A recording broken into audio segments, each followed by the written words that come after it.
Hi guys, so this is the Hydrate Crystals Lab, where we're going to go ahead and heat up the copper 2 sulfate hydrated crystals to drive off the water so that we can calculate how many water molecules are attached to the copper 2 sulfate.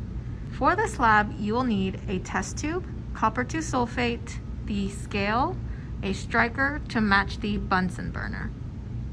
So the first thing I'll do is I'm going to go ahead and take my test tube and measure the mass of the test tube. There are little grooves on the side so it'll hold the test tube still. But as you can see, the mass of the test tube is 20.88 grams. So make sure you write that down. Oop, nope, 20.89 grams. All right, so the next thing I'll measure is my sample of the hydrated copper 2 sulfate crystals. So I'm gonna go ahead and take this paper. I'm going to zero out the paper so I can just get the mass of this crystal.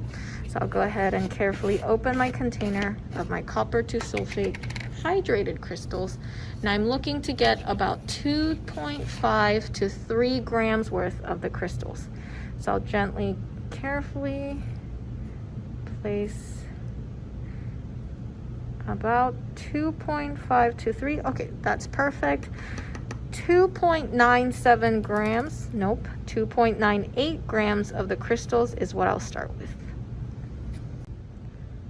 So for my next step, I'm going to go ahead and place the crystals carefully into the test tube.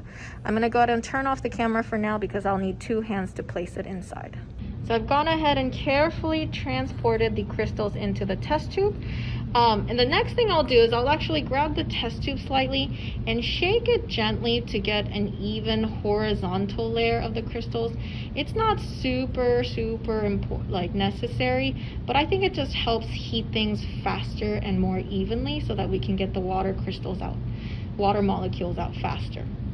So I'm going to go ahead and gently shake so it's a little more horizontal and not so clustered at the bottom. So the next thing I'll do is I'll clip this onto the test tube holder and I'll gently heat it on my Bunsen burner. So in this next step, I'm going to show you how to turn on your Bunsen burner. So the first thing I'll do is I'll go turn around and I'll turn on my gas valve. Right now, notice how my gas valve is perpendicular to this gas line. When it's perpendicular, it's off, and when we turn it and turn it parallel, it's on.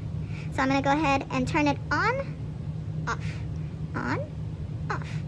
So let me go ahead and make it parallel to turn on the gas. And I'll come over here to my Bunsen burner and I can hear the noise for the gas on. So I'm going to go ahead and carefully use the striker and light the Bunsen burner on fire. Make sure you're being careful and make sure your fire is at a consistent rate. Right now it's a little too extreme for my liking. So I'm going to go ahead and turn the gas smaller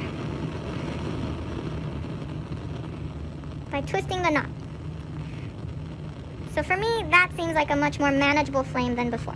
You want a nice clean blue flame instead of an orange flame. An orange flame is a much lower temperature flame and you don't want that. You can use this to change how much gas flow and how much oxygen flow you have. And look at how when it's closed, it's an orange flame, which we do not want. And we want it fully open for it. All right, now that I have my test tube ready, my Bunsen burner ready, I'm gonna go ahead and gently heat this test tube. And notice I'm using kind of like a slight rocking motion to help get all the heat distributed into the crystals. Make sure you're not pointing the mouth of the test tube at anyone but the wall or any open air environment. Do not point it at someone. And the next thing is, please don't heat the mouth of the test tube. If you heat the mouth of the test tube, it might shatter the entire test tube, so we don't want that. You also don't want to heat your hand, obviously, which means in terms of conduction, since the test tube holder is also metal, it would probably be not a good idea to heat the test tube holder as well. So you want to gently just heat the bottom half of the test tube and not get too close to the top mouth or the test tube holder. Notice as I'm heating, look at all those water molecules separating from the copper 2 sulfate crystals. And that's why we see all of that steam come out and also some condensation forming inside the test tube. So we want to keep heating this until there are no more water collected inside nor any steam coming out of the test tube.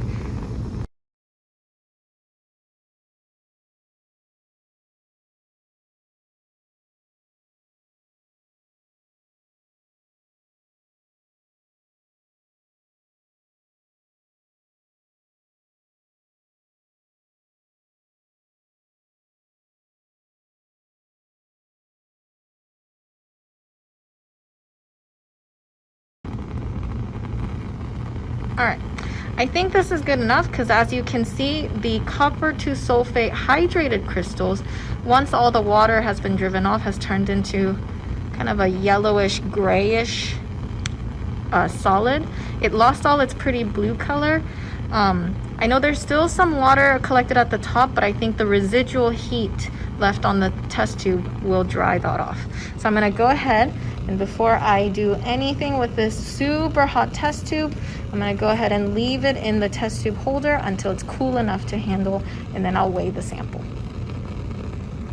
Okay, so I've waited about 5 minutes for this test tube to cool, and if I touch it, it is okay to touch. Make sure you touch gently so you don't burn yourself. So now that it is cool enough to handle, I'm gonna go ahead and weigh this test tube and the anhydrous copper 2 crystals. And the test tube and the sample weigh together 22.79 grams together.